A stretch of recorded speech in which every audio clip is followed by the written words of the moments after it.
First year. Paper second, शिक्षा के दार्शनिक एवं समाजशास्त्रीय परिदृश्य। पाठ 13। आज का टॉपिक है समाजशास्त्र का विषय क्षेत्र एवं विषय सामग्री। किसी भी अनुशासन के विषय क्षेत्र और विषय सामग्री से दो अलग अलग सीमाओं का बोध होता है। विषय क्षेत्र से यह बोध होता है कि यथा अनुशासन में किस सीमा तक अध्ययन होना चाहिए अथवा हो सकता है, और विषय सामग्री अध्ययन की वह वास्तविक सीमा है जहाँ तक वास्तव में अध्ययन हो सका है। जहाँ तक समाजशास्त्र की विषय सामग्री की बात है, यह अनुशासन अभी निर्माणावस्था में ही है और एक ऐसे अनुशासन के रूप में विकसित हो रहा है जिसमें समाज अथवा सामाजिक संबंधों का वैज्ञानिक अध्ययन किया जाता है। आधारभूत सामाजिक समूहों और इन समूह के सदस्यों के बीच चलने वाली सामाजिक क्रियाओं एवं अन्य क्रियाओं का अध्ययन किया जाता है। साथ ही इन क्रियाओं के परिणामों का अध्ययन किया जाता है। इस सब के अतिरिक्त सामाजिक नियंत्रण और सामाजिक परिवर्तन के कारक तत्वों का अध्ययन भी किया जाता है। समाजशास्त्र की इस विषय सामग्री को हम इस प्रकार प्रस्तुत कर सकते हैं। नंबर 1, समाज अथवा सामाजिक संबंधों का वैज्ञानिक अध्ययन। नंबर 2, आधारभूत सामाजिक समूह यानी कि परिवार, जाति, प्रजाति एवं धार्मिक, आर्थिक, राजनीतिक, शैक्षिक, मनोरंजनात्मक और कल्याणकारी संस्थाओं का अध्ययन। नंबर 3, सामाजिक अंतःक्रियाओं यानी कि प्रेम, द्वेष, सहयोग, संघर्ष का अध्ययन। नंबर 4, सामाजिक नियंत्रण के कारक तत्वों यानी संस्कृति, धर्म, परंपरा, रीति रिवाज, लोकरीति, नैतिकता, विश्वास, मूल्य, विधि एवं सत्ता आदि का अध्ययन। नंबर 5, सामाजिक परिवर्तन के कारक तत्वों, प्राकृतिक एवं सांस्कृतिक का अध्ययन। समाजशास्त्र और शिक्षा में संबंध। समाजशास्त्र में समाज और सामाजिक समूहों का अध्ययन किया जाता है। इस अध्ययन में सामाजिक समूह के जीवित घटक व्यक्तियों के बीच चलने वाली अंतःक्रिया और उसके परिणामों का अध्ययन निहित होता है। इससे यही स्पष्ट हो जाता है कि व्यक्ति का समूह विशेष पर और समूह विशेष का व्यक्ति पर किस प्रकार प्रभाव पड़ता है। इसके साथ साथ व्यक्ति के व्यवहार, निर्धारक एवं अन्य सामाजिक तत्वों, उसके समाज की सभ्यता एवं संस्कृति आदि का भी अध्ययन किया जाता है। शिक्षा भी एक ऐसी सामाजिक प्रक्रिया है जिसके द्वारा मनुष्य के व्यवहार में परिवर्तन होता है। अतः यह समाजशास्त्र के अध्ययन क्षेत्र में आती है और चूंकि दोनों का संबंध मानव व्यवहार से होता है, इसलिए इनमें आपस में गहरा संबंध है। मनुष्य के व्यवहार में क्या परिवर्तन करता है, यह समाज विशेष के जीवन दर्शन, उसकी संरचना, सभ्यता एवं संस्कृति तथा धार्मिक, राजनीतिक एवं आर्थिक स्थिति पर निर्भर करता है और इसे सबका समग्र रूप से अध्ययन समाजशास्त्र में किया जाता है। इस प्रकार समाजशास्त्र शिक्षा के स्वरूप को निश्चित करने का मूलाधार होता है। दूसरी तरफ शिक्षा मनुष्य के समस्त विकास की आधारशिला होती है। उचित शिक्षा के विधान द्वारा ही कोई समाज ज्ञान विज्ञान के क्षेत्र में विकास करता है। शिक्षा के अभाव में समाज का वैज्ञानिक अध्ययन संभव नहीं और उस स्थिति में समाजशास्त्र के विकास का प्रश्न नहीं उठता।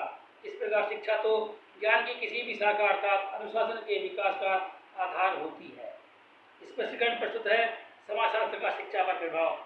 जहाँ तक समाजशास्त्र और उसके शिक्षा के संबंध को जानने की बात है, इसकी शुरुआत 20वीं शताब्दी के प्रारंभ में सामूहिक जीवन पर शिक्षा और शिक्षा पर सामूहिक जीवन के प्रभाव के वैज्ञानिक अध्ययन के रूप में हुई है। इससे समाजशास्त्र की एक नई शाखा शिक्षा समाजशास्त्र का विकास होना शुरू हुआ। इस अध्ययन से अनेक तथ्य सामने आए और उनके आधार पर शिक्षा का संप्रदाय, उद्देश्य, पाठ्यचर्या और शिक्षण विधियाँ आदि सभी प्रभावित हुए। यहाँ उस सब का संक्षिप्त विवरण प्रस्तुत है। समाजशास्त्र और शिक्षा का संप्रदाय। समाजशास्त्रियों ने स्पष्ट किया कि शिक्षा एक सामाजिक प्रक्रिया है जो व्यक्ति के सामाजिक जीवन चेतना में भाग लेने से विकसित होती है। पाश्चात्य शिक्षा समाजशास्त्री ओटावे के अनुसार शिक्षा की संपूर्ण प्रक्रिया व्यक्तियों और सामाजिक समूहों के बीच की अंतःक्रिया है जो व्यक्तियों के विकास के लिए कुछ निश्चित उद्देश्यों से की जाती है। समाजशास्त्रियों ने यह भी स्पष्ट किया है कि शिक्षा गतिशील एवं विकास की प्रक्रिया है। इसकी सहायता से व्यक्ति और समाज दोनों निरंतर विकास करते हैं। समाजशास्त्र और शिक्षा के उद्देश्य। यूँ किसी समाज की शिक्षा के उद्देश्य मूलतः उस समाज के जीवन दर्शन पर निर्भर करते हैं, परंतु समाज की संरचना एवं उसकी धार्मिक, राजनीतिक और आर्थिक स्थिति उसकी शिक्षा के उद्देश्य निर्धारित करने में आधारभूत भूमिका अदा करती है। समाजशास्त्री इस बात पर बल देते हैं कि शिक्षा को समाज की तत्कालीन आवश्यकताओं की पूर्ति करनी चाहिए और चूंकि समाज परिवर्तनशील है, उसकी आवश्यकताएं बदलती रहती हैं, इसलिए उसकी शिक्षा के उद्देश्य भी बदलते रहने चाहिए। समाजशास्त्रियों की दृष्टि से शिक्षा के कोई निश्चित उद्देश्य नहीं हो सकते। उसके द्वारा तो सामाजिक प्रसन्नता का विकास, संस्कृति का संरक्षण, संक्रमण और विकास, सामाजिक नियंत्रण और सामाजिक परिवर्तन किया जाता है। समाजशास्त्र और शिक्षा की पाठ्यचर्या। समाजशास्त्री व्यक्ति और समाज दोनों को महत्वशाली मानते हैं। इसलिए शिक्षा की पाठ्यचर्या में व्यक्ति और समाज दोनों की आवश्यकताओं की पूर्ति करने वाले विषयों एवं क्रियाओं को स्थान देने की बात करते हैं। समाजशास्त्री इस बात पर भी बल देते हैं कि शिक्षा की पाठ्यचर्या निश्चित करते समय समाज के स्वरूप, उसके मूल और मान्यताओं और उसकी तत्कालीन समस्याओं एवं आवश्यकताओं को सामने रखना चाहिए। और चूंकि समाज की समस्याएं, आवश्यकताएं बदलती रहती हैं, इसलिए उसे शिक्षा की पाठ्यचर्या को भी बदलते रहना चाहिए। परंतु किसी भी स्थिति में वे पाठ्यचर्या में सामाजिक भावना एवं सामाजिक कुशलता में विकास करने वाले विषयों एवं क्रियाओं को स्थान देने की वकालत करते हैं। आज हम पाठ्यचर्या के नियोजन में इस बात का विशेष ध्यान रखते हैं।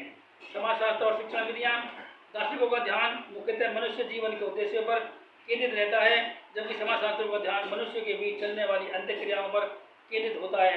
और चूंकि शिक्षा दो या दो से अधिक व्यक्तियों के बीच अंत्यक्रियाओं के परिणाम स्वरूप ही चलती है, इसलिए दार्शनिकों की अपेक्षा समाजशास्त्रियों ने सीखने की अधिक उत्तम विधियों का विकास किया है। समाजशास्त्री सामूहिक कार्य की विधियों पर अधिक बल देते हैं। उनकी यह बात मनोवैज्ञानिकों ने भी स्वीकार की है। समाजशास्त्र और अनुशासन समाजशास्त्री मनुष्य को एक सामाजिक प्राणी के रूप में ही देखते हैं। उनके अनुसार अनुशासन भी एक सामाजिक भावना है और इस भावना का विकास तभी संभव है जब मनुष्य समाज की क्रियाओं में भाग ले। उनकी दृष्टि से अनुशासन के विकास के लिए उच्च सामाजिक पर्यावरण आवश्यक होता है। समाजशास्त्र और शिक्षक तथा शिक्षार्थी किसी भी प्रक्रिया में शिक्षक और शिक्षार्थी में कौन अधिक महत्वपूर्ण है, इस पर विद्वान अभी तक एक मत नहीं है।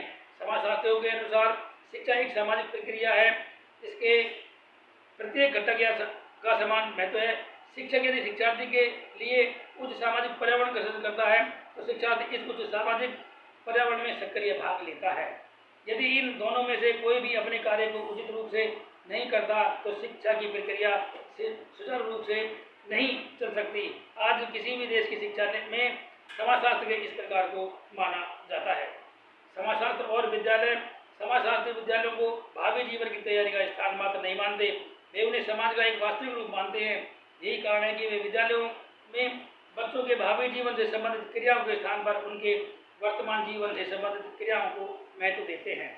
समाजशास्त्र और शिक्षा के अन्य पक्ष आज शिक्षा के सभी पक्षों पर समाजशास्त्र का प्रभाव दिखाई देता है। समाजशास्त्रियों ने स्पष्ट किया है कि शिक्षा व्यक्ति की पहली सामाजिक आवश्यकता है। प्रत्येक समाज को अपने सदस्यों की शिक्षा की व्यवस्था करनी चाहिए। उनके इस विचार ने सामान्य अनिवार्य निःशुल्क शिक्षा की व्यवस्था को बढ़ावा दिया। इसके साथ साथ जन शिक्षा के विचार को भी बड़ा बढ़ावा मिला है। समाजशास्त्री शिक्षा को सामाजिक नियंत्रण और सामाजिक परिवर्तन के एक शक्तिशाली कारक के रूप में स्वीकार करते हैं। आज प्रत्येक समाज अथवा राज्य शिक्षा के द्वारा ही सामाजिक नियंत्रण और सामाजिक परिवर्तन की योजना बनाता है। शिक्षा समाजशास्त्र के निर्माण की आधारशिला है। हम ये जानते हैं कि ज्ञान विज्ञान के किसी भी क्षेत्र में विकास करने के लिए निरीक्षण, परीक्षण, चिंतन और मनन करना पड़ता है। मनुष्य को इन सब विधियों में प्रशिक्षित करने के लिए उचित शिक्षा की आवश्यकता होती है। शिक्षा के द्वारा ही हम भाषा सीखते हैं और उसी के द्वारा हम विचार करना सीखते हैं। शिक्षा समाजशास्त्र को आगे बढ़ाती है। समाजशास्त्री समाज को वैज्ञानिक अध्ययन करते हैं और अपने निर्णयों को सिद्धांतों के रूप में हमारे सामने रखते हैं।